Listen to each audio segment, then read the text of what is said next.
કેન્દ્ર સરકારે સીએએને લઈને નોટિફિકેશન જાહેર કરી દીધું છે। ગૃહ મંત્રાલયે એક નોટિફિકેશન જાહેર કર્યું। સંસદ દ્વારા સીએએ પસાર થયાને લગભગ 5 વર્ષ વીતી ગયા છે। હવે કેન્દ્ર સરકાર આગામી લોકસભા ચૂંટણીની તારીખોની જાહેરાત પહેલા દેશમાં સીએ લાગુ કર્યું છે।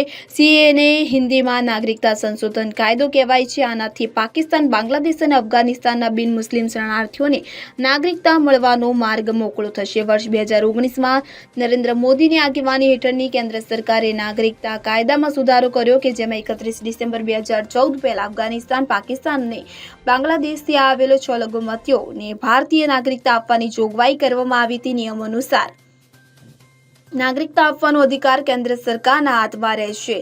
સંસદીય પ્રક્રિયાના નિયમ અનુસાર કોઈપણ કાયદા અને નિયમો રાષ્ટ્રપતિની સંમતિના 6 મહિનાની અંદર તૈયાર થવા જોઈએ। જો આમ ન થાય તો લોકસભા અને રાજ્યસભામાં ગૌણ વિધાન સમિતિઓ પાસેથી વિસ્તરણની માંગ કરવી જોઈએ। તો સીએના કિસ્સામાં 2020થી ગૃહ મંત્રાલય નિયમો બનાવવા માટે નિયમિત અંતરાલે સંસદીય સમિતિઓ પાસેથી એક્સટેન્શન લઈ રહ્યું છે।